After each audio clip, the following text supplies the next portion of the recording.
Le trio économique est super content de vous présenter son premier commanditaire, l'avocat Jean-Sébastien Lebrun de chez Spiegel Ryan. Si vous avez besoin de conseils juridiques en matière fiscale, Jean-Sébastien, c'est le gars qu'il vous faut. C'est un avocat, un fiscaliste.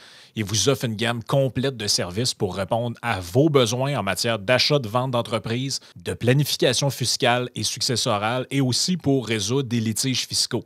Il offre un accompagnement spécialisé et personnalisé pour assurer la réussite de vos transactions et de vos affaires fiscales partout au Québec et même au-delà des frontières. Jean-Sébastien Lebrun de chez Spiegel Ryan, contactez-le au 514-866-3514. Bon épisode.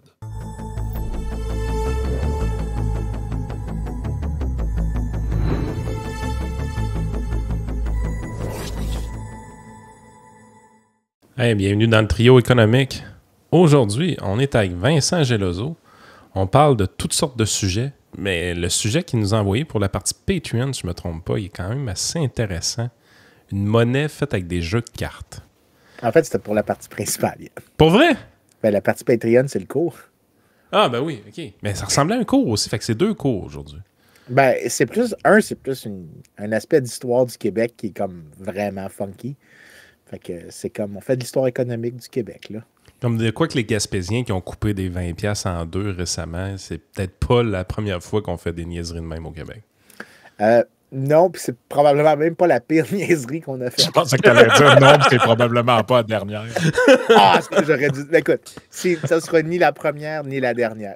Par exemple, je verrais un Fitzgibbon arriver avec un truc de même. Mais c'est ça qu'il avait fait? Il avait pogné des 20$, ils avaient coupé en deux? J'ai découvert que si je coupe toutes les 20 en deux, je peux donner 2 fois plus de subventions.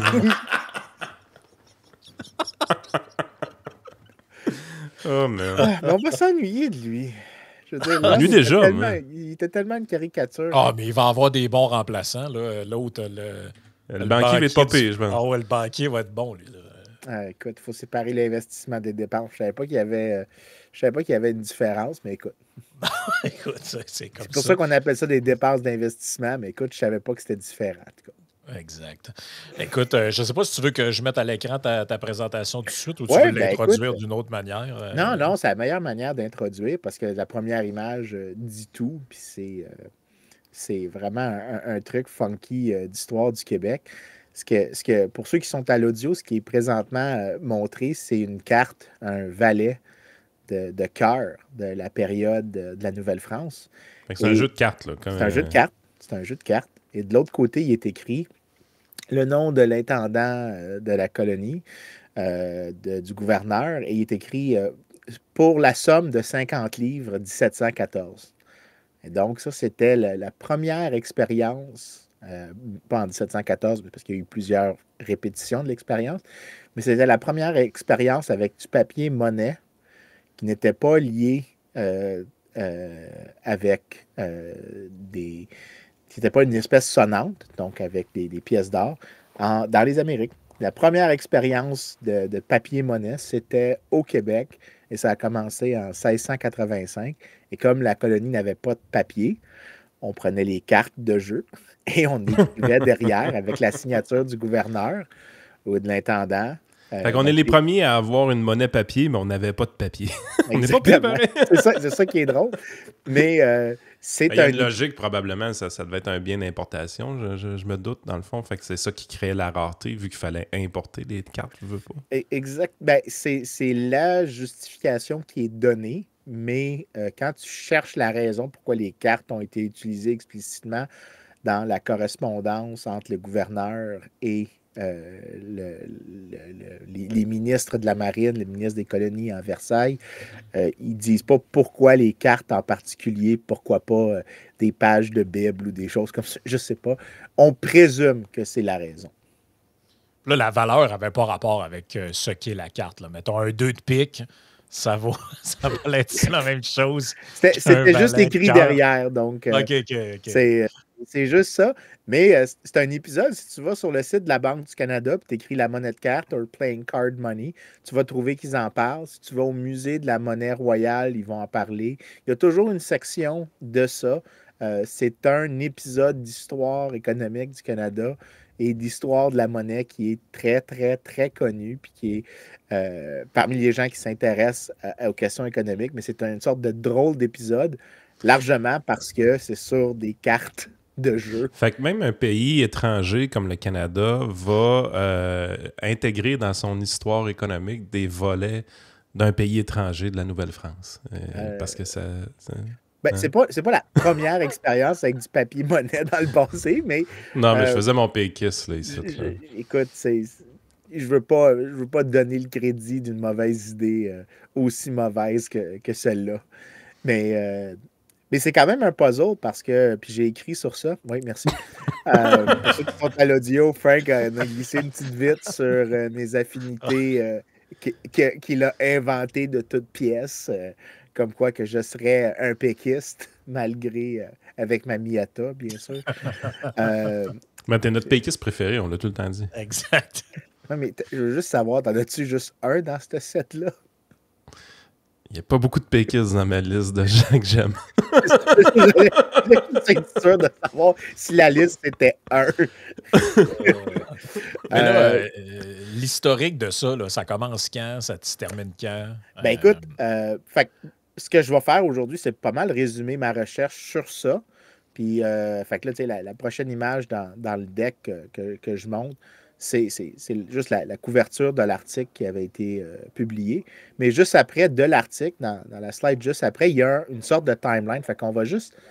OK, fait que c'est un article que tu as déjà écrit, toi, de ton côté. Là. Oui, puis c'est quelque chose sur lequel je suis en train de finir un papier compagnon sur ça, donc qui est en train de se compléter avec un... C'est quoi un papier compagnon? C'est une suite à ça, parce que je regardais, il y a 2 épisodes de papier-monnaie. Il y en a un de 1685 à 1719 et un autre qui commence en 1729. Et ils sont très différents l'un de l'autre, alors je les avais séparés pour... Ah, puis t'as fait ça avec Mathieu Bédard, c'est un bon gars, ça. Je l'aime bien. Yep, way back when. Fait que ça fait longtemps, ce projet-là. Ça avait été...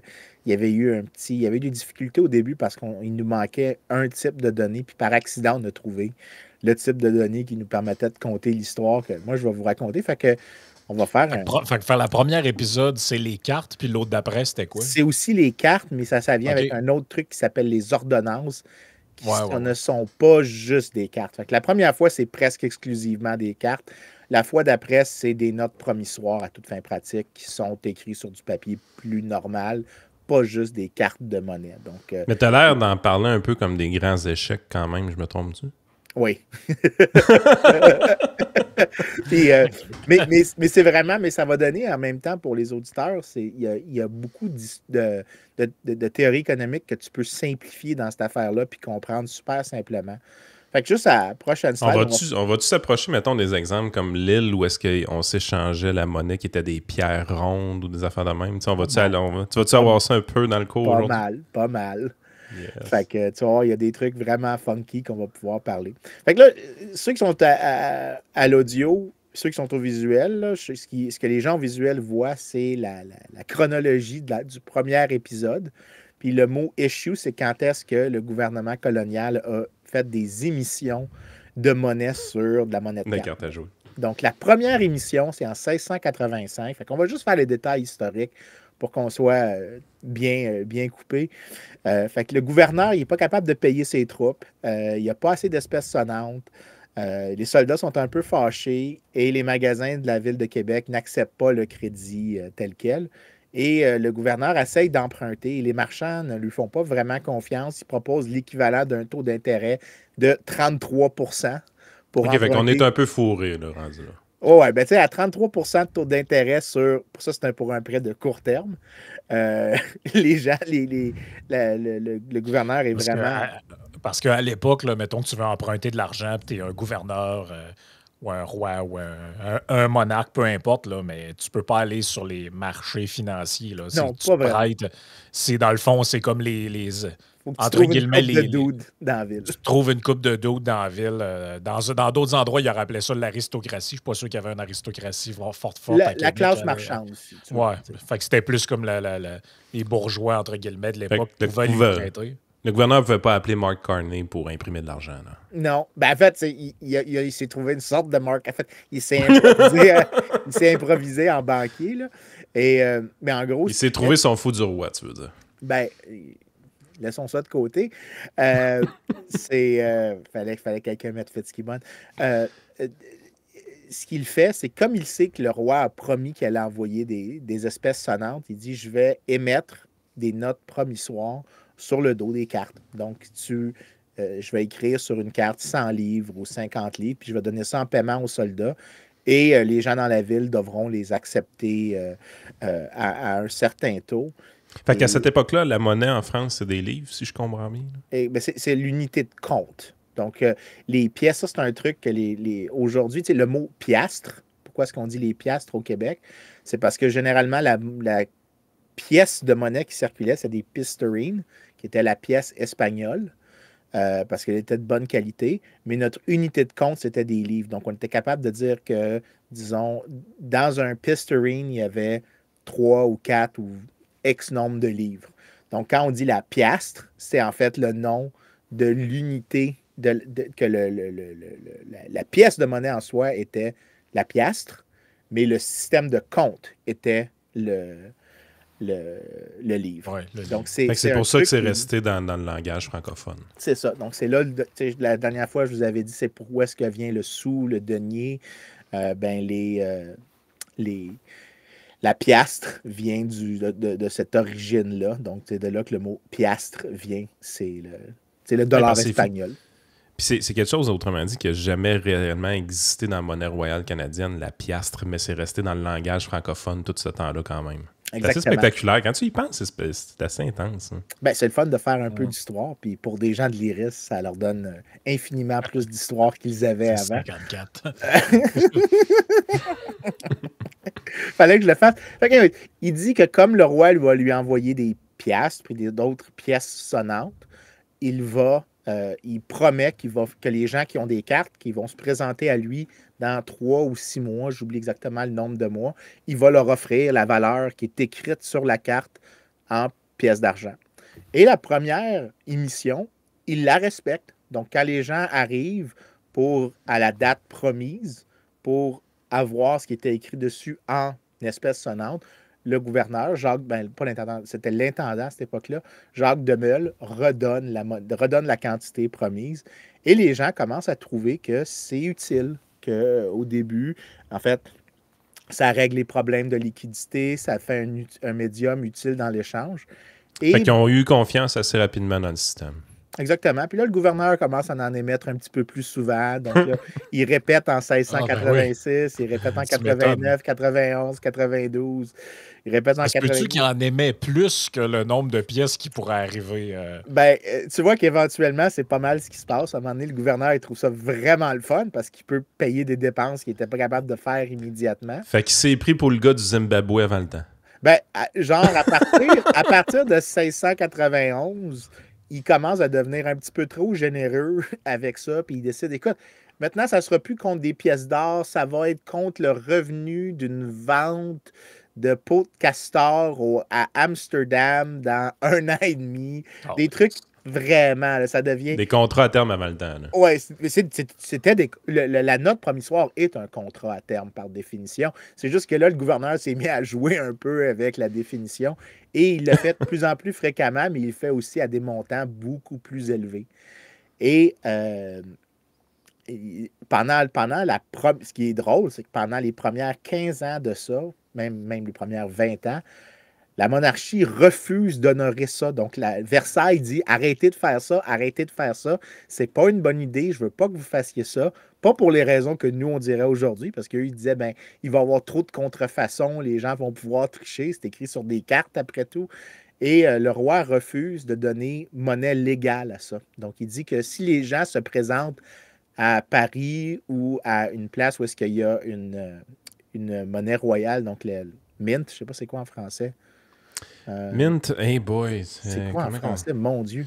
C'est frapper des dollars. Oui, la place où tu frappes des pièces de monnaie, ils refusent de les honorer. non, mais mint, c'est la fabrication, les endroits où tu disais, si tu amenais de l'or à bring gold to the mint, tu pouvais avoir la rédemption, tu pouvais vendre ton or au roi. Évidemment, Google Traduction me donne argent à la menthe, donc on comprend que c'est pas ça. Non, mais on nous dit aussi battre de la monnaie, donc je pense que c'est plus la ça. La fabrique à battre de la monnaie, mon Dieu, on n'est pas bon en français des fois. Donc, à la fabrique, si tu amenais ta note de rédemption, mais la fabrique ne pouvait pas te donner les pièces d'or pour ça si c'était en France. Donc, c'était juste monnaie légale au Canada. Ça devenait une monnaie locale au sens quasiment qu'on entend de manière contemporaine. Là. Parce que ta monnaie, dans le fond, est reconnue par personne d'autre que ton gouverneur local qui, lui, s'amuse à en émettre. Mais si tu sors, parce que, dans le fond, si, mettons, quelqu'un, tu parles de la France, mais je suis pas mal sûr que si la personne essayait de commercer avec quelqu'un qui est dans une des 13 colonies, en lui disant « Voici mon valet de cœur écrit à l'endos. » c'est ça. D'après moi, il y avait une fin de non-recevoir. Le Britannique, il te regarde, puis il est là comme « Ferme ta gueule! » Puis on n'a vraiment juste pas de mot en français spécifique pour cette action-là, le mint coins ou mint money. Parce que c'est vraiment... Ça me surprend. On utilise vraiment les mots frapper de la monnaie ou émettre de la monnaie. Mais c'est des mots plus usuels, tandis qu'en anglais, ils ont carrément un terme spécifique. Tu sais que ça fait du sens parce que quand tu regardes Royal Mint of Canada, qui est la monnaie royale canadienne, ça se traduit comme la monnaie royale canadienne, alors que mint, c'est une action, c'est pas juste... C'est un verbe. C'est pas un objet, c'est une action. Fait qu'on n'a juste pas développé le langage, on dirait en français autour de ça. Le vrai terme serait l'atelier monétaire. Oh my God, pour les Français, c'est comme ça que les Français... Non. Frank, tu m'as vraiment fait fâcher avec ça. Là. On va... Non. On va juste passer par-dessus. Mais anyways, pendant les premières 20 ans... Vive l'anglicisme. Oui, je vais rester avec le word mint. Mais après 20 ans, le roi finalement décide, pas lui directement, mais ses ministres, décident de reconnaître que c'est monnaie légale. Puis là, le party avait déjà commencé au Québec, mais là, il commence comme faux. Et il y a des émissions gigantesques de quantité de monnaie. La quantité monétaire augmente par un facteur de 10 en 10 ans. Donc, ils émettent de l'argent, là, ça n'a aucun sens. Et ça devient tellement un problème que à la fin de la guerre de succession espagnole, qui dure jusqu'à 1713, le roi est tellement tanné de ce problème-là, puis ça devient encore plus complexe. Puis là, il commence à avoir des titres qui sont backés contre des sécurités, contre le Parlement de Paris, contre un paquet d'affaires. Puis là, le roi est en tabarnak. T'es en train de tout hypothéquer. Là. Ils sont tout en train d'hypothéquer, puis le roi est en tabarnak. Puis ils disent, écoute, il faut que vous sortiez de ça. Fait que ce qu'il dit, c'est, OK, on va prendre toutes les cartes, puis toutes les cartes qui sont ramenées, on va les remplacer, on va faire la rédemption. Donc, on va vous offrir 50% de la valeur qui est écrite dessus. Oh! Il y a eu un petit peu d'inflation sur les cartes à jouer? L'inflation commence, mais je vais vous expliquer un mécanisme, puis je vais vous expliquer la chose la plus cool en économie, selon moi, en termes de loi économique. Ça s'appelle la loi de Gresham, mais avec le caveat qui est vraiment incroyablement efficace. Mais la première année qu'ils annoncent ça, là, les gens se mettent à dire, bon, on va pouvoir faire la rédemption de la monnaie, mais la première année qu'ils sont supposés commencer la rédemption, ils n'ont pas assez d'argent pour remplacer, puis ils décident de dire, ben finalement, ça ne marche pas notre affaire, fait qu'on va faire une autre émission. Fait qu'ils réémettent de l'argent. Okay. Ils disent, on va recommencer, mais là, ça ne va pas être 50% qu'on va rembourser, ça va être 37,5%. Et là, ça se complète en 1719. Donc, tu as 5 ans d'une période de rédemption qui est absolument pénible, qui dure de 1714 à 1719. Mais on voit la tendance très humaine d'abuser de la possibilité d'émettre des notes de crédit facilement. Bien, c'est là que... Mais par contre, il y a un puzzle qui est vraiment intéressant. Si tu vas à la prochaine image, il n'y a pas vraiment d'inflation avant d'importance, parce que si tu regardes, il y a une sorte de petite bulle en quelque part. Puis ça, c'est la première bulle, c'est la période 1715 à 1719. Ça, c'est quand on essaie de déclusterfucker le clusterfuck. Exactement. Mais pourquoi avant? Pourquoi avant? Puis surtout à partir de 1705, vous allez voir pourquoi c'est intéressant. pourquoi avant, il n'y a pas vraiment une gigantesque augmentation? Parce que tu avais eu une paquet d'augmentations. Là, pour les gens qui sont à l'audio, ce que je montre, c'est un graphique de l'inflation au Québec, en Nouvelle-France, entre 1688 et... 1680. Ben, en fait, ça commence en 1688. L'axe est un peu weird, là, comment je l'ai fait. Mais en gros, la première année qui est là, c'est 1688. La dernière, c'est 1760. Puis il y a un petit pic avec un triplement du niveau des prix pendant la période 1715 à 1719.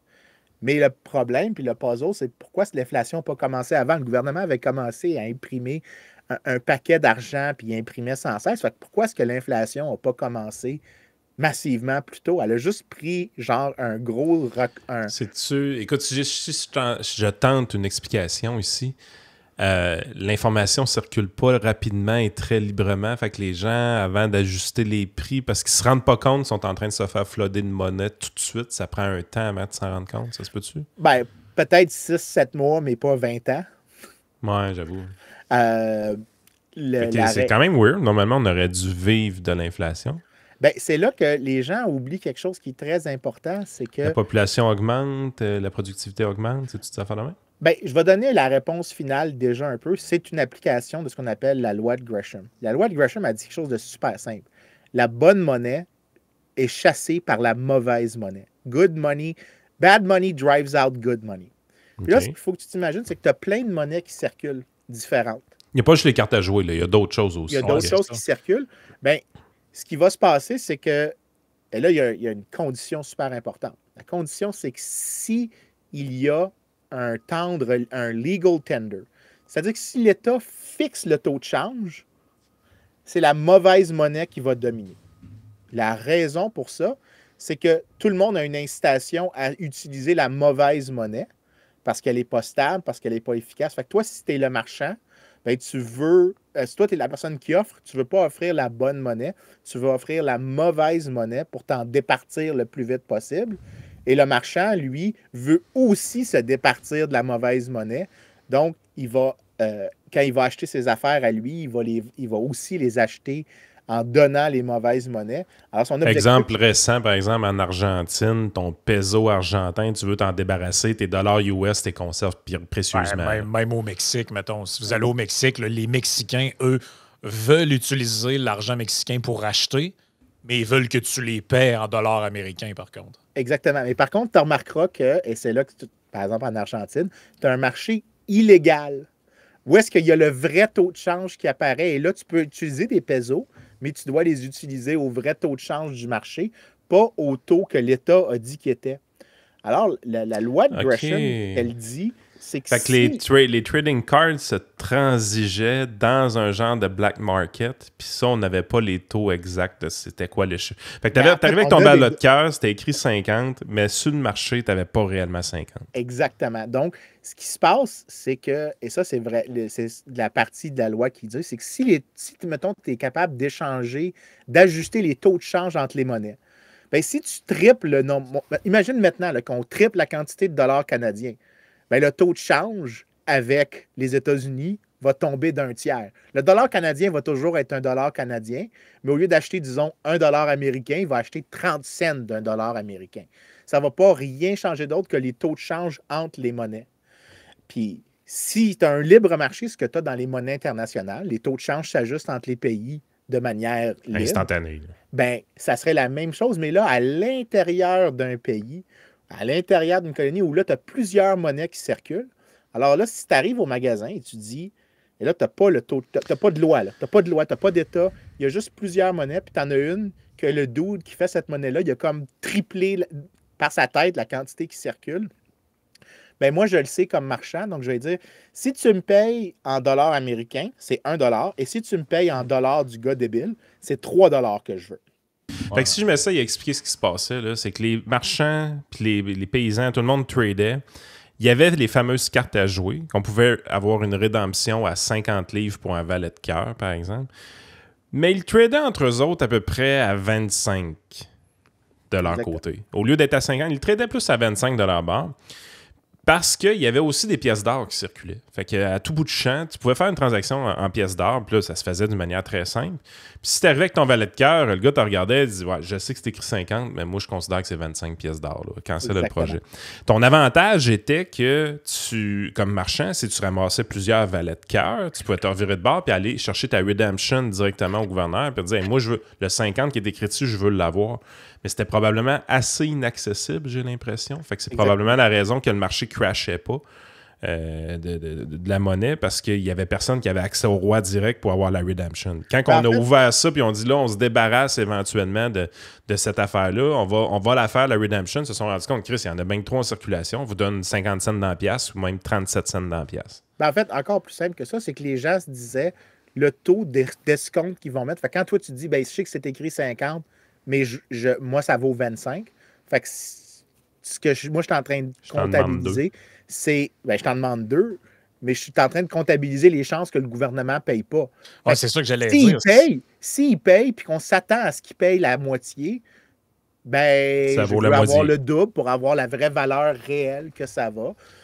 Donc, les gens ajustaient les taux de change en fonction de la perception de risque de détenir cet actif monétaire-là. Fait qu'il n'y avait pas de forex, il n'y avait pas de marché financier, il n'y avait rien de ça. Mais puis les gens ne se concertaient pas, il n'y avait pas de structure, il n'y avait pas de lieu public où ça se passait. Exactement. Mais naturellement, les gens étant plus craintifs avec les jeux de cartes, ils en demandaient plus. Ils en demandaient plus. Exactement. Puis là, c'est le fun des économies libres, pareil. Hein? C'est fascinant. Ça te permet d'éviter les conneries du gouvernement. Puis la chose qui se passait, c'est que les gens qui se retrouvaient avec la monnaie de carte, quand ils en avaient, ils ne les jetaient pas parce que si ça n'avait aucune valeur, tu finirais par les jeter. Tu ferais comme les Allemands pendant l'hyperinflation allemande où tu t'en sers pour faire des tapisseries, tu t'en sers pour réchauffer un feu, tu t'en départis. Mais les Canadiens français les gardaient. Ils avaient une certaine valeur. Ils savaient qu'éventuellement, c'était comme un actif parmi tant d'autres, mais pas un actif. Mais autrement dit, le marchand, là, mettons, moi, là, je vends des poissons, je vends du poisson. Je suis poissonnier dans le Vieux-Québec. Puis il y a un gars qui arrive, puis je dis, ben, le poisson qui est là, je te le vends, on va dire, 50 cents. Puis là, toi, tu as une carte dans tes mains qui dit que cette carte-là vaut ce prix-là. Moi, je t'en demande 2. Parce que dans le fond, j'estime que pour avoir mon 50 cents, j'ai besoin de 2 cartes et non pas une. Exactement. Tu as besoin. Si tu me donnes $1, si tu me donnes 50 cents en pièces d'argent, je vais prendre 50 cents en pièces d'argent. Mais si tu m'offres en monnaie de carte, ben en réalité, je veux que tu me donnes $1 écrit dessus. Pour ajuster les taux de change, Yann, il montre à l'écran la monnaie nationale du Zimbabwe. By the way, j'ai un de ces billets-là. Et ce billet-là, il vaut que moi j'ai. 20 billion. Écoute, il est encore plus gros que ça. mais j'ai un 100 milliards ici. Ben, celui que j'ai vaut 0,01% de ce qui est écrit dessus. Mais il se vend à 1000 $. Tellement qu'il est une rareté. Donc, j'ai un paquet d'histoires de la monnaie du Zimbabwe. Il vaut beaucoup, mais clairement moins que ce qui est écrit sur la valeur de. C'est un exemple récent, hein? C'est 2010, je pense, cette affaire-là. Hein? Ah, j'étais à l'école, j'étais à l'université quand ça a commencé. OK, donc. Ben, vous voyez, le 100 milliards là, que j'ai, là, c'est la date d'émission du billet, c'est le 1er juillet 2008. Ah, tu vois, ça fit avec mes années de bac, puis on riait de ça. Mais j'en ai eu un en cadeau de quelqu'un. Et je suis très fier de cette possession-là. En fait, j'ai beaucoup de monnaies qui ont été assujetties à de l'hyperinflation. Fait qu'on a eu notre épisode un peu Zimbabwe sans être aussi intense. On a quand même fait effondrer la valeur de nos jeux de cartes d'à peu près une proportion 3-1, là, de ce que je comprends. Exactement. Fait mais dans un marché libre, où l'État ne peut pas fixer le taux de change, où il dit qu'il le fait, mais il n'est pas capable de le faire respecter, ce qui est le Parce qu'il y a une autre monnaie qui circule. Il y a une autre monnaie qui circule où il n'est juste pas capable de se faire respecter parce que personne ne le prend au sérieux. Fait que ça voudrait dire que l'État est juste trop faible pour faire respecter ses propres édits. Ce qui se passe... Ben, moi, j'adore ça. S'il n'est pas capable de se faire respecter et qu'il veut faire des conneries, ben, je suis pas sûr que c'est une mauvaise idée. Mais ce qui se passe normalement, c'est que cette monnaie-là, la loi de Gresham marche de l'autre côté. La bonne monnaie va évincer la mauvaise monnaie. Parce Fait que que si quand on évince cette monnaie-là, qu'est-ce qu'il nous reste? Il nous reste les pièces d'or, finalement, qui circulent encore, autrement. Exactement. Fait que ce qui s'est passé, c'est que la vélocité de la circulation des monnaies de cartes s'est effondrée constamment au fur et à mesure, jusqu'à 1714, que le gouvernement les retire en augmentait. Les gens se disaient, ben écoute, ceux que j'ai, il n'y a personne qui les accepte parce qu'ils ne sont pas stables, ils ne sont pas une valeur stable, le taux de change est imprévisible. On va juste les garder parce qu'ils ne valent pas rien, mais personne ne va les accepter. Donc, elles sortent du circuit monétaire, elles ne sont plus utilisées et l'or et l'argent sont utilisés de manière prédominante. Et tu vois qu'il n'y a pas vraiment d'inflation dans ce cas-ci.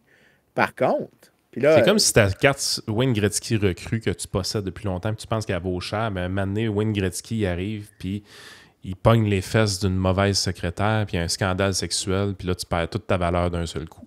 C'est vrai de ça qui est arrivé. C'est juste que c'est toutes les cartes à jouer en même temps. Là. C'est pas l'analogie. Écoute, j'apprécie le fait que tu as utilisé une analogie de carte de jeu à un cas de carte de jeu, mais une différente. C'était très méta comme joke, mais c'était pas une analogie que je m'attendais, mais ça marche parfaitement. C'est une excellente analogie quand même si je ne m'y attendais pas. Ce qui s'est passé. Puis moi, ce que je propose de montrer aux gens, c'est que tu peux évaluer qu'est-ce qui s'est passé en utilisant, puis ça, c'est la prochaine slide, la loi la plus classique en économie. C'est ce qu'on appelle, Christo t'a déplacé, c'est ce qu'on appelle l'équation de l'échange. Je ne sais pas pourquoi le texte s'est déplacé. Là. Pas grave. Tu peux le centrer, ça serait Je ne sais pas si je suis capable de jouer dans ton document. Ben Je pense pas. Il y a 4 lettres qui sont là. Ça dit MV égale PY. MV, M, c'est la monnaie. V, c'est la vitesse à laquelle la monnaie circule. La vélocité. Exactement. Et P, c'est les prix. Y, c'est la production. Bien, PY, c'est les dépenses totales que les gens font. Va pas trop vite, mais tu sais, la vélocité, qu'est-ce que ça veut dire? C'est le nombre de fois que l'argent change de main. Autrement dit, en temps de jour ou en temps dans une année, par exemple. Fait que, tu sais, si tu arrives, prenez vos sous-noirs, par exemple. Une des raisons pourquoi on a enlevé les sous-noirs dans l'économie, c'est qu'il n'y avait plus aucune vélocité sur le sous-noir, d'une certaine façon. Les gens, tu sais, tu recevais des sous-noirs, qu'est-ce que tu faisais? Tu les mettais dans un gros pot, puis tu les accumulais, puis 10 ans plus tard, tu les roulais, puis tu allais les porter à la banque. Ça, c'est un problème pour la Banque centrale quand il y a des affaires de même arrivent. Puis à un moment donné, on dit, regarde, c'est assez, les sous-noirs, là, on ferme la shop. Là, c'est pas intelligent d'avoir ça. Non, effectivement. Mais la vélocité, c'est la rapidité à laquelle l'argent change de main. Fait que si tu as une économie qui est dynamique, qui est en santé, qui est en feu même, ben, le boulanger reçoit l'argent, le lendemain, il arrive, il est déjà en train de parier au casino avec, puis le croupier, il est déjà en train d'aller se faire couper les cheveux le lendemain, puis ça roule vite. Je suis d'accord avec ce que tu viens de dire. La vitesse de circulation, elle ne dit pas vraiment grand-chose d'important. En fait, même dans des économies très développées qui ont de la croissance rapide, la vélocité peut tomber. Puis c'est une bonne chose parce que ça veut dire que les gens épargnent plus, qu'ils sont prêts à mettre de côté. Oui, je sais, mais je voulais juste rajouter ça. Puis... C'était pour expliquer aux gens c'était quoi la vélocité monétaire, là, dans le fond. C'est la vitesse de circulation, la vitesse à laquelle on change de main pour l'argent. Oui. Puis une autre manière de le voir, puis ça, je dis souvent ça, c'est que le V, ça ressemble beaucoup à la demande pour la monnaie. C'est pas exactement ça, mais si les gens veulent vraiment avoir cette unité-là, elle va circuler plus vite que les autres monnaies que les gens veulent moins. Fait que le V, c'est comme une bonne manière d'approximer la demande de monnaie ou la demande d'une monnaie. Fait que moi, ce que je suis capable de faire, c'est comme j'ai passé beaucoup de temps dans les archives, ben j'ai les prix, j'ai la production, fait que j'ai les dépenses totales dans l'économie à cause de ça. Et je suis capable, puis là, c'est ce que je fais dans la prochaine slide, je suis capable de recréer la masse monétaire. Et avec ça, je peux simuler qu'est-ce que l'économie aurait l'air en soi pour essayer de voir le vrai timing des choses. Donc, je vais comme simuler une économie avec cette identité-là. Fait que là, si Frank veut passer à la prochaine... J'ai juste une question parce que je regarde ton équation, là, puis on dirait que dans ma tête, ce que ça sonne, c'est que la raison pour laquelle il n'y avait pas d'inflation au départ pendant la pandémie, c'est que tu avais augmenté l'offre de monnaie, mais elle ne circulait plus. Exactement. Exactement. C'est littéralement. Je me rappelle de ça, Frank, on en avait jasé dans le temps. C'est exactement ça. Si les gens, puis ça, c'est la même chose pendant la Deuxième Guerre mondiale. Si tu as émis un paquet d'argent, mais tu empêches les gens de dépenser. C'est pour ça qu'on a eu un gros délai avant de voir l'inflation pareil. Là. Exactement. Ben, c'est ça l'idée de pent-up demand ou des choses comme ça. C'est que si tu empêches les gens de dépenser, ben, tu ne peux pas faire grand-chose. Fait que, ici, ce que je montre, c'est comment tu peux recréer l'offre de monnaie. Fait que là, j'ai resimulé l'offre de monnaie et je vais comparer l'offre de monnaie que je vais simuler avec le vrai chiffre ici de la masse monétaire pour voir qu'est-ce qui s'est vraiment passé. Puis là, fait que si tu veux aller à la prochaine slide, ça, c'est toutes les estimées de la masse monétaire. Bien, à gauche, ce que je montre, c'est en gris, tu as la ligne de la vraie production totale dans l'économie. En noir pointillé, tu as les prix. Donc, ça, c'est le côté droit de l'équation que tu avais. Et la ligne solide noire, c'est la simulation de la monnaie multipliée par sa vélocité. Donc, ça, c'est comme le benchmark qu'on regarde. Puis, à partir de ça, on devrait être capable d'évaluer qu'est-ce qui s'est passé avec les différentes monnaies et isoler V. C'est ce que je fais à droite. Puis, tu sais, juste rajouter une couple d'affaires. Pourquoi il y a de la monnaie en papier qui finit par circuler? Bien, vous comprenez, les pièces d'or, pas super pratiques. Fait que souvent, les gens préféraient entreposer les pièces d'or à la banque, par exemple, puis circuler avec le papier, qui leur permettait une redemption à la banque pour faciliter. Parce que tu peux te faire voler facilement des pièces d'or. Le papier se camoufle un peu mieux, des choses comme ça. Fait que l'idée du paper money, c'était un peu ça à la base. Évidemment, les banquiers ont comme compris qu'il y a moyen d'en imprimer un peu plus que ce qu'il y a dans les coffres parce qu'il n'y a jamais personne qui vient réclamer tout son or en même temps avec le début de plusieurs choses qui arrivent là. Puis, l'autre aspect que je voulais dire, c'est qu'il y a dans à peu près tous les épisodes qu'on a dans l'histoire moderne économique, il y a toujours une ou deux monnaies qui se font concurrence. En fait, c'est rare qu'on a vraiment juste une monnaie en circulation. Ces épisodes-là sont assez rares.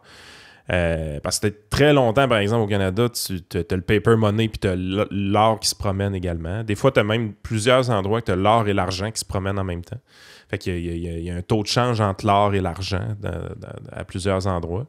Puis, éventuellement, ce qu'on commence à voir arriver dans une monnaie un peu plus internationalisée, c'est que les pays qui ont de la difficulté avec leur monnaie, la monnaie de remplacement qu'on va voir apparaître souvent, c'est le dollar US dans un premier temps. Puis ce qu'on commence à voir apparaître un peu dans certains pays de Q aujourd'hui, c'est le Bitcoin, qui commence à jouer un peu un rôle de ce côté-là. Ouais. Puis, tu sais, au Canada, c'est comme, dans l'histoire moderne, on s'est comme habitué à avoir juste le dollar canadien en circulation au Canada. Mais c'est hors norme, ça. La norme, c'est beaucoup plus un endroit où est-ce qu'il y a plus qu'une monnaie qui circule en réalité. Les 30 dernières années, où est-ce qu'il y a à peu près juste le dollar canadien qui circule au Canada, c'est quand même assez rare généralement. Oui. Puis écoute, même pour rajouter, à renchérir à ce que tu dis, là, c'est le graphique de droite, là, puis tu vas pouvoir voir exactement c'est quoi que tu veux dire à propos de l'importance de la concurrence monétaire. Rappelez-vous, j'ai dit que la vélocité, le V, c'est un peu un indicateur de la demande. Mais sur le graphique ici, ce que je montre, c'est la simulation de qu'est-ce que la demande et l'offre de monnaie devraient indiquer. Donc, MV, la simulation de ça. Mais la ligne noire pointillée, c'est comme ce qui s'est vraiment passé. Puis si tu regardes, la quantité de monnaie en circulation, elle a augmenté de 4 fois ce qu'elle était, mais le MV a augmenté de juste 2 fois. Donc, tu n'as pas une tonne d'inflation. Ça veut dire qu'il y a quelque chose qui a dû donner. Et ce qui a dû donner, c'est que la vélocité a dû tomber. Alors, dans la période, ce qui s'est passé, c'est que tant que le roi n'avait pas donné le cours légal à la monnaie, les gens s'en calissaient de ce que le gouverneur disait et tu n'avais rien qui se produisait à l'égard. Tu n'avais pas d'inflation, tout simplement parce que les gens réagissaient en se disant on n'est pas. Il dit que ça vaut 100$, mais on le croit pas. Personne ne le croit. Personne ne le croit. Puis quand il dit qu'il va réclamer paiement, je te dois rien, là. Tu vas faire quoi? En fait, c'est tellement drôle. Il y a même des soldats qui vont à la ville de Québec qui demandent, juste à la veille du plan de rédemption, qui dit je t'offre des cartes de monnaie. C'est les soldats du roi. Le gars, il dit OK, je l'accepte, mais tu dois m'offrir 2 fois le montant que j'ai cité. C'est les soldats du roi. Les autres, ils se doutaient qu'il se passait quelque chose. Mais les soldats devraient être capables de faire respecter la loi du gouverneur en disant, tu sais, j'ai un fusil avec moi. Mais même eux n'étaient pas capables. Ça veut dire à quel point les gens ne prenaient pas crédiblement les promesses du gouverneur. Et ce qui s'est passé, c'est que la monnaie a juste arrêté de circuler. La mauvaise monnaie a été éliminée du marché jusqu'à 1714, parce que quand ils annoncent le plan, ils n'avaient pas compris qu'il y avait comme un problème de patate chaude. Celui qui avait, disons, 1200 notes de papier... Il pensait qu'il était riche, lui. Non, il n'était pas particulièrement riche. Disons que ça valait juste 10% de ce qui était écrit dessus. Ça vaut quand même quelque chose. Là, le gouverneur te dit que si tu n'as pas amené tes cartes d'ici 5 ans, elles ne vaudront plus rien. Fait que t'es en train... Tu y vas tout de suite, hein? Tu y vas tout de suite. Fait que ce qui s'est passé, c'est que... Bank run! C'est exactement ça qui s'est passé. Comme le gouverneur a dit, tout le monde qui a encore des pièces de cartes en 1719, donc quand le 1er janvier 1719 commence, puis vous avez encore une pièce de carte dans vos mains, fuck you, esti. T'as rien. Fait que là, il n'y a plus personne qui veut offrir de l'or, il n'y a plus personne qui veut offrir de l'argent, tout le monde veut offrir la monnaie de carte, et là, la vélocité de la monnaie de carte, elle explose. La monnaie de carte rentre en circulation, l'or et l'argent sortent de circulation, et là, ce que tu as, c'est une explosion de la vélocité. Fait que là, quand tu regardes le graphique, MV augmente, mais la masse monétaire n'augmente pas beaucoup. La Les masse affaires de monétaire même, ça arrive. même pas de 20%, mais la vélocité, ça veut dire qu'elle a augmenté par un facteur de 4 parce que toutes les bonnes monnaies sont sorties et la vitesse de la mauvaise monnaie a augmenté. La loi de Gresham a marché quand le gouvernement a créé par son plan de rédemption une manière de faire un de facto enforcement de sa loi. C'est-à-dire que là, tu étais comme obligé de la respecter parce que si tu ne la respectais pas, tu payais une taxe sur la richesse égale à 37,5% de la valeur de ce que tu avais. Si tu détenais 1000 livres, c'était quand même 375 livres. Puis à l'époque, le revenu moyen du Canadien français, c'était 125 livres. Donc, puis n'allez pas penser que ça n'arrive pas dans l'histoire récente. Hein? Pendant un temps, le gouvernement du Canada, il mettait des billets de 1000 $. Puis vous comprenez que ça peut être problématique un peu des billets de 1000 $. Ça simplifie la job de plusieurs criminels, mettons. Disons-le comme ça. Puis évidemment, il y a des gens qui faisaient un petit peu de travail au noir de temps en temps. Puis il y a eu des lois de blanchiment d'argent qui sont apparues au fil du temps. J'ai connu du monde qui en avait des billets de 1000 $, savait pas quoi faire avec, là. Parce qu'ils savent pertinemment que s'ils ramènent ça dans une banque, ils sont fourrés. Il y a plein de questionnaires à remplir sur le blanchiment d'argent. Puis cet argent-là a été obtenu comment? Un petit job au noir avec mon chum Guy. Puis, tu sais. La réponse, c'est que vous devriez attendre qu'un membre de famille passe et meure. Et vous dites, il y avait ça dans ces boîtes. Je sais pas, ça vient de où. Le pire, c'est que je pense que c'est vrai. Parce que quand c'est sous forme d'héritage, tu peux pas être tenu responsable de la personne qui est décédée. Comment elle a obtenu cet argent-là, puis elle a encore valeur légale. Fait que probablement que sous forme d'héritage, ça peut valoir quelque chose. C'est un cadeau, là. J'ai reçu ça à ma fête en cadeau. Ouais, mais c'est parce que... Ça, c'est plus difficile, mais si tu as un document légal comme un probate, c'est un peu différent. Ce qui arrive, c'est que si, mettons, tu as une business, puis les fois que j'ai vu des dollars de 1000 $, c'était des gars qui avaient des business, justement. Puis tu as une business, puis là, tu dis de la merde, je vais y remplir le papier de blanchiment d'argent, puis je vais dire j'ai reçu ça en cadeau à quelque part, puis je l'avais oublié, puis tout ça. Qu'est-ce qui arrive l'année d'après, tu penses? Le fils débarque. Le fils débarque, puis ils disent OK, on va inspecter tes comptes d'entreprise. J'ai l'impression qu'on vient de tomber sur quelqu'un qui fait du noir. Comment ça? Là, il est rentré avec des billets de 1000 $ à la Banque nationale l'année passée. Là. On n'est pas cave, là. Ouais, des billets, c'est sûr que ça arrive avec une valise pleine, mais genre 1 ou 2 billets, je pense pas que ça sonne... Non, si c'est 1 ou 2 billets, probablement pas. L'exemple que j'ai en tête, il n'avait plus que tu penses. Okay. Ouais, c'est ça. Mais il y avait peut-être raison de débarquer aussi. Là. Sur une note sérieuse, vous savez ce que je pense de l'évasion fiscale. Moi, je réintroduirais le billet de 1000 $ et j'introduirais même le billet de 10 000. Sais-tu quoi que je ferais demain matin, moi, pour vrai? Je sais pas si c'est possible de faire dans la loi, là, mais demain matin, pour vrai, à la place de la Banque du Canada, je dirais, on vous donne 6 mois. Vous avez 6 mois pour rentrer l'argent dans le système. Pas de question. Tu peux pas être tenu responsable de rien. One shot deal. Écoute, mon gars, je pense qu'on capoterait de voir la quantité d'argent rentrer dans le système. Vous capoteriez. je suis prêt à croire que ça serait une bonne mesure de l'économie souterraine. Mais, OK, mettons ça de côté parce que c'est tristement bonne analogie pour ce qu'on est Hey, mais ça serait hâte à faire, pareil. Tu penses-tu un pays qui fait ça? Il dit là, OK, on vous donne une exemption pendant 6 mois. Là, tout l'argent noir que vous avez accumulé dans des coffres, là, vous avez le droit de la rentrer puis on ne pose pas de questions. Mais mon aspect de l'importance des règles du jeu, en permettant aux gens de tricher davantage, j'assure d'augmenter la qualité de ce qu'il reste d'État. Parce que maintenant, ils ne peuvent plus faire autant de niaiseries si les gens sont capables de se cacher mieux. Donc, moi, c'est pour ça que je dis, je ramène le billet de 1000 plus facilement, j'amène même le billet de 5000, de 10 000. Comme ça, l'État n'est pas capable de trop en sortir puis de trop inquiéter les gens parce que maintenant, les gens peuvent échapper une partie de leur richesse à l'État. C'est très important que les gens... C'est pour ça que quand je disais, Marois Risky ne comprend pas que l'évasion fiscale est un droit humain, c'était maligne. On l'enchasse dans la Constitution, man. Ben oui, tu as le droit. Je pense que tu devrais avoir le droit de. Puis ça a l'air ridicule dans le cas du Canada, là, mais si j'ouvre la parenthèse, pour des pays comme le Zimbabwe, là, si tu es capable de cacher tes actifs, c'est une excellente chose. Si tu es capable de cacher tes actifs du régime nazi, puis tu es un juif, tu es capable de les envoyer à tes membres de famille à New York, c'est une Christie de bonne affaire. Même moins radical que ça. Là, je veux dire, si tu es un Russe, là, en quoi c'est immoral que ton argent échappe à financer l'invasion d'un autre pays? Je suis absolument d'accord avec cette analogie-là.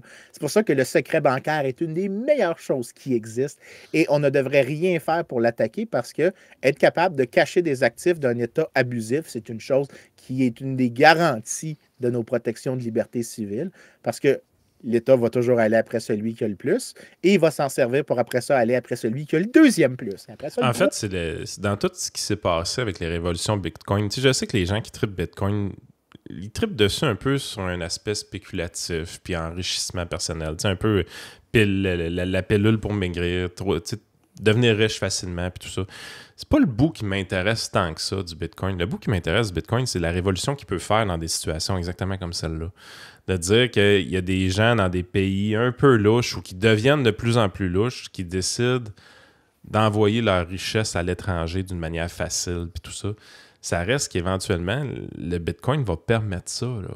Ou il permet, en fait, déjà, là, d'une certaine façon. Oh, tu devrais. Si tu veux fuir un pays qui est en train de s'effondrer demain matin, je veux dire, si tu es capable de convertir ton peso louche en Bitcoin, puis de te sauver, puis de retrouver la valeur de ce Bitcoin-là 2-3 mois plus tard quand tu t'es évadé du pays ou n'importe quoi, c'est une Christie de bonne nouvelle pour un citoyen, dans ma tête. Tu vois, c'est là que l'importance, on peut revenir à l'exemple qu'on avait de la monnaie de carte en Nouvelle-France. La monnaie de carte, là, dans l'exemple qui est donné, tu as eu un paquet d'inflation tant et aussi longtemps que tu avais le plan de rédemption. Mais le plan de rédemption est en train de dire que l'État il y a quelqu'un qui a payé l'équivalent de 62,5 % de taxes confiscatoires sur sa richesse. C'est ça que ça veut dire, le plan de rédemption, parce que le taux de rédemption était de 37,5, donc ce qui reste, c'est une taxe de 62,5. L'État a volé une ressource à quelqu'un. Ça ne veut pas dire, tu sais, le dernier qui l'a amené, là, qui l'a acheté à une personne dans le comté, puis il a tenu compte de tout ça, c'est priced in. Mais tu sais, le premier qui l'a accepté... L'épargnant.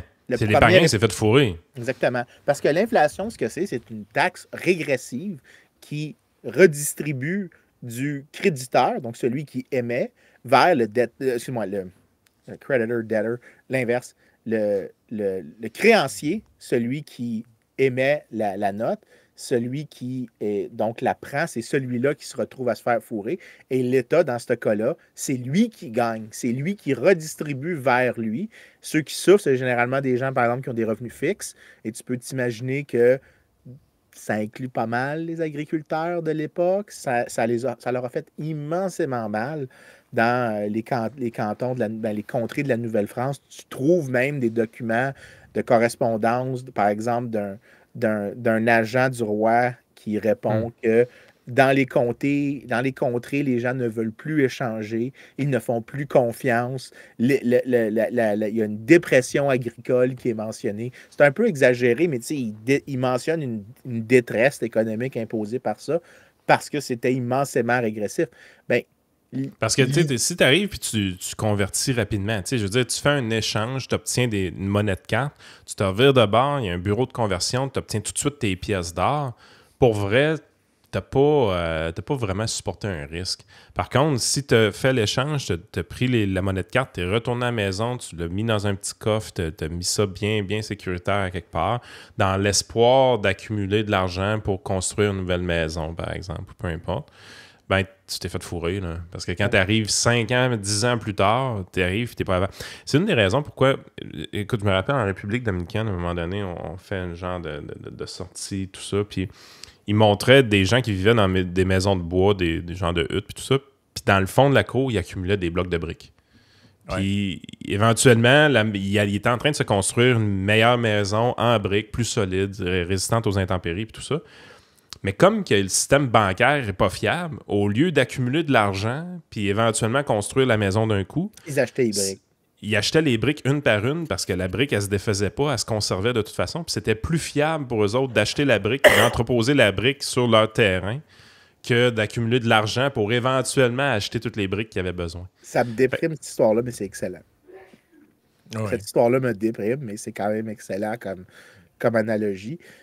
Et c'est à partir de quand exactement que les humains ont accepté que la carte que tu avais dans tes mains, en fait, je te donnais absolument rien contre, puis c'est ça la finalité de la chose?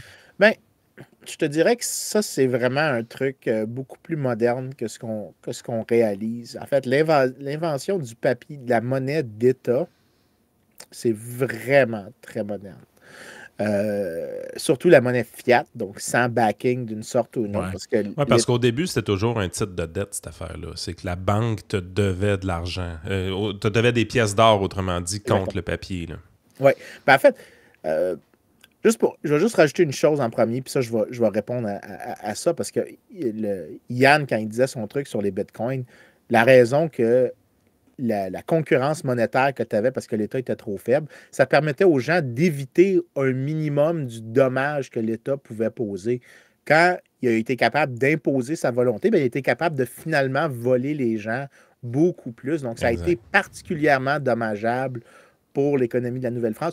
Une fois que l'État était capable d'imposer sa volonté, l'idée d'une concurrence monétaire, puis c'est là que je peux revenir à ce que Frank demandait, l'idée de l'importance de la concurrence monétaire, c'est que l'État veut le contrôle de la monnaie parce que tu as ce qu'on obtient du seigneurage. Le seigneurage, c'est les revenus que tu as de pouvoir monétiser tes dettes et donc de payer, d'imposer une taxe déguisée qui est sous la forme de l'inflation. C'est beaucoup de pouvoir, dans le fond, de donner ce contrôle-là total à l'État. Là. Exactement. Écoute, il y a 3 manières de financer l'État. La confiscation, la taxe et l'inflation. C'est les 3 seules manières qu'il y a de financer l'État. Il n'y en a aucune autre. Okay? Il n'y a pas de solution magique. Taxe, confiscation ou inflation. Puis dans taxe, je peux inclure emprunter, parce que dans ce cas-là, tu dois taxer plus tard. Parce que tu sais, dans le fond, parce qu'en ce moment, c'est quoi qui limite théoriquement l'inflation? C'est juste un objectif que la Banque centrale s'est fait donner de dire « faut que ce soit entre 2 et 4 ». Yep. C'est ça, théoriquement, le backstop. Mais tu sais, si sur le billet de 20$ que j'ai, c'était écrit que faut qu'il me donne 20 grammes d'or ou whatever, ou 20 milligrammes d'or, ben Chris, ce mané, ils ne peuvent plus en imprimer du cash, puis ils ne peuvent plus en générer parce que il faut qu'ils donnent de quoi au monde qui vont se présenter à la banque. Ben, c'est ça qu'on avait avant pendant longtemps au Canada, ce qu'on appelait... J'aimerais ça faire aux États-Unis, ça l'arrête en 1974, si je ne me trompe pas, cette affaire-là. Ben là, toi, tu parles de l'étalon or. Moi, ce que j'aimerais un jour faire un épisode avec vous dessus, c'est ce qu'on appelle le free banking. C'est-à-dire que les banques peuvent émettre leur propre monnaie. C'est-à-dire que là, tu as le dollar de la Banque de Montréal. Ça commence pas mal plus de bonheur que ça au Canada. C'est ça. Ben, ça a été c'est probablement le système le plus efficace ça veut dire de dénationaliser la monnaie. Ça veut dire que ce que tu as, c'est que les banques se font compétition pour émettre des titres et ils promettent quelque chose. Ça peut être de l'or, ça peut être de l'argent, ça peut être des securities, ça peut être des commodities, on s'en fout. L'idée, c'est qu'ils promettent quelque chose contre une fraction de ce qui circule et eux peuvent réémettre des prêts, des choses comme ça. La raison que ça fonctionne super bien, puis les banques centrales sont en fait le descendant de ces systèmes-là, parce que tu avais plusieurs banques qui se faisaient compétition, tu avais ce qu'on appelait les clearing house. Fait que quand les gens voient PricewaterhouseCoopers comme genre une compagnie qui existe, il y a le mot clearing house avec, mais c'est un ancêtre de ce que tu faisais, c'est que toutes les banques Toi, tu parlais de Pricewaterhouse, dans le fond? Pricewaterhouse, mais il y a le mot clearing house avec, ou il y en a un, j'oublie laquelle, mais il y a des compagnies modernes qui ont encore le mot clearing house. Bien, clearing house, c'est comme une banque centrale. C'est que tu as une compagnie qui dit, écoute, je vais garder un livre de compte, puis je vais garder votre or sur dépôt. Comme ça, si, mettons, la Banque de Montréal a quelqu'un qui vient réclamer des notes de la Banque nationale. Ça, je pense que c'était une des premières, la Banque de Montréal, à faire ça. C'était la première à faire ça. C'était la première, hein? Oui. Ben là, ce que tu dis, c'est qu'au lieu que moi, la Banque de Montréal, je prenne tous les gens qui amènent des notes de la Banque nationale, puis que je les amène à la Banque nationale pour qu'eux me donnent l'or, puis que je me promène, bon, on va tout mettre l'or de tout le monde à la même place. Et là, ce qui va se passer, c'est qu'il y a un dude avec un livre de compte qui va juste déplacer les dettes entre les choses. La Banque centrale, maintenant, a fait ça. A fait ce qui était fait avant. Entre les banques. Donc, c'est le banquier des banques. Les banques centrales font ça maintenant, mais c'est un truc qui a émergé de manière privée. Mais ce qui était particulièrement efficace avant, c'est que toutes les banques se gardaient entre elles. Puis l'analogie que j'aime beaucoup, c'est ce qu'on appelle le chain gang. Tu sais, les gens en prison qui sont tous attachés ensemble avec des chaînes. Ben, tu ne peux pas t'enfuir tout seul. Il faut que tout le monde marche ensemble. Ça veut dire que tu marches où il y en a un qui. Puis celui qui se plante, il ne fait pas tomber les autres aussi. Hein? C'est ça qui est important. Le chain gang fait juste tomber celui qui essaye de s'enfuir parce que le poids des autres est assez gros pour éviter que les autres tombent. Il y a juste celui qui essaye de s'enfuir qui tombe. S'il y a assez de banques, là. Donc, dans un système de compétition monétaire, tu as plus de stabilité, tu n'as pas d'inflation, tu n'as pas d'incitation à surimprimer de l'argent parce que les banques se gardent en check entre eux autres. Et c'est un système immensément stable. Et tu n'as pas les affaires comme la monnaie de carte.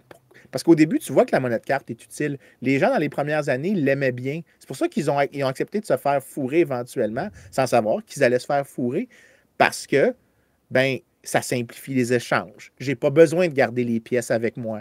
Les pièces peuvent maintenant être prêtées à d'autres personnes, peuvent être utilisées pour libérer d'autres échanges. Je peux les utiliser dans le commerce international. Je peux faire d'autres choses que je ne pouvais pas faire avant. Donc, on est content que cette innovation monétaire existe. Mais le problème, quand tu le donnes à l'État, c'est que l'État peut s'en servir pour se financer. Alors que tu as un balancier naturel qui existe dans un système de concurrence monétaire. Et c'est ça que... C'est la dernière leçon qui vient de l'exemple de la monnaie de carte. La vraie utilité de la Banque centrale, c'est d'augmenter le niveau de confiance des individus envers le système bancaire commercial qui existe, autrement dit. La journée que tu arrives puis tu utilises la Banque centrale pour diriger l'économie, quand on dit les mettre dans les mains de l'État, ça veut dire que le dirigeant politique a un contrôle également sur la politique monétaire. C'est ce qui est arrivé au Zimbabwe. L'incitatif est d'imprimer énormément pour un gain à court terme puis scrape tout le système au complet. Parce que le grand défaut d'une banque centrale, c'est d'être extrêmement centralisée. C'est des affaires qu'on n'aime pas, une centralisation, normalement. Le seul argument pour une banque centrale, c'est que des fois, parce que les banques sont interreliées, donc omettons, disons, l'argument que je viens de décrire pour le système monétaire libre. Alors, le gars qui a défendu la première justification des banques centrales, Walter Bagehot, il disait, si on ne peut pas avoir le système de concurrence monétaire que je viens de décrire, voici c'est quoi une banque centrale idéale. C'est qu'elle fournit des liquidités pour des banques qui sont solvables. Donc, c'est juste pour éviter des problèmes d'illiquidité. Donc, quand tu as l'exemple de tout le monde qui veut aller retirer en même temps, la banque n'est pas en mauvais, c'est pas qu'elle a fait des prêts non judicieux, c'est qu'elle a juste, tout le monde a une panique en même temps, et là, le rôle de la Banque centrale, le rôle de l'État, c'est d'éviter qu'une incertitude temporaire devienne un choc réel. C'est important parce que les actifs détenus du côté de la banque n'équivalent pas aux passifs de la banque. La banque a prêté toujours plus d'argent que les actifs qu'elle détient réellement. Puis c'est des proportions là, de 10 pour 1. Là. Si la banque a 1 million de dollars en actifs, ça peut être un compte de placement garanti, par exemple. Vincent, il arrive, il hérite, il décide non pas de placer sur la bourse, mais il décide de placer un compte de placement garanti de 1 million de dollars à la Banque de Montréal. Bien, la Banque de Montréal, de son côté, peut se revirer de bord et faire 10 millions de dollars de prêts hypothécaires avec ça. Parce qu'il y a des ratios, tu sais, puis comme on veut avoir des banques en bonne santé financière, le règlement veut qu'il y ait une limite à ça. Donc, si tu veux faire plus de prêts, tu dois avoir plus de dépôts de ton côté. C'est vraiment ça de la game. Puis, pourquoi on veut ça comme ça, c'est que la banque soit solvable. Parce que le bank run, pensez-y, là, si la banque doit 10 fois plus d'argent que ce qu'elle a dans ses livres, réellement, ben, quand il y a un bank run, qu'est-ce qui arrive? Ben, vous le voyez, ils n'ont pas les actifs pour payer. Ils ne sont pas capables de payer. Mais c'est pas un peu le même principe qu'une compagnie d'assurance, mettons? Ah, c'est différent. Une compagnie d'assurance, c'est vraiment différent parce que ça marche avec des réserves actuarielles et eux, dans le fond, vont réellement mettre de l'argent dans les passifs, les états de compte, tout. Puis il n'y a pas d'effet multiplicateur comme dans le système bancaire. Oui, je comprends, mais je veux dire, mettons, dans le point que je veux faire, c'est que, mettons que tu avais, imaginons un scénario, tu as une compagnie d'assurance qui assure un quartier au complet, puis ce quartier-là passe au feu. Oui, mais tu veux dire... Inévitablement, ils n'ont jamais le cash pour rembourser tout le monde. L'équivalent dans le monde de l'assurance, c'est... Oui, mais non. Il y a la réassurance qui existe. Donc, tu fais affaire avec un réassureur international. Il y en a beaucoup en Suisse, par exemple. Puis le réassureur, lui, dans le fond, c'est une façon de disperser le risque en ayant des compagnies d'assurance un peu partout sur la planète. Il est capable de faire de quoi de très bien. Il y a des grosses compagnies de réassureurs en Suisse. Fait que ça, c'est une façon. Puis l'autre façon qui existe au Canada, c'est si un joueur de l'industrie flanche pour maintenir la confiance du public. Exemple, un assureur a émis de l'assurance-vie, puis il fait faillite. On est fourré en sacrement parce qu'il y avait des capitaux de décès à verser éventuellement. Ben, les autres assureurs vont se mettre ensemble puis vont racheter la business.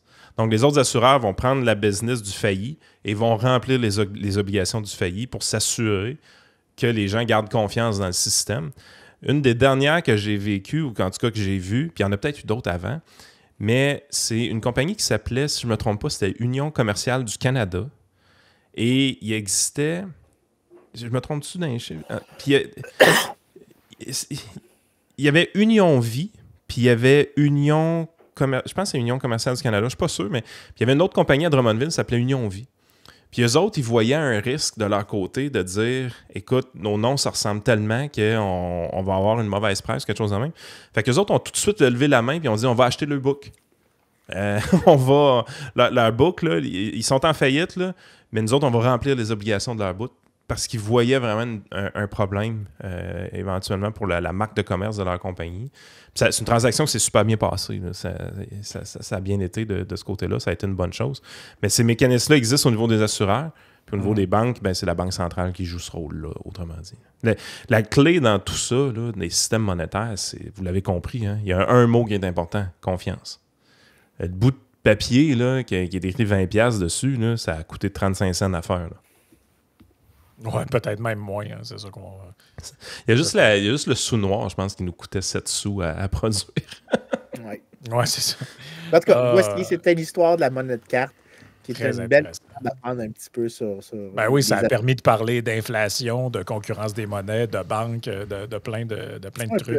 On fera un épisode sur ce qu'est le free banking. Oui, absolument. Je pense la dénationalisation de la monnaie, comme disait Hayek. Puis on l'a vécu au Canada, cet épisode-là, si je ne me trompe pas. Oui, le Canada est en fait le champion du free banking.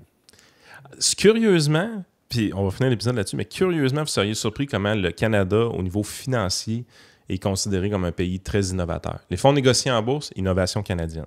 Ça, c'est grâce à notre environnement libéral du 19e siècle. Oh, tu m'intéresses, là. On va en parler dans un prochain podcast, chers auditeurs. Joignez-vous à nous pour le Patreon. On continue les cours d'histoire économique du prof Gelozo. Donc, on continue dans quelques instants.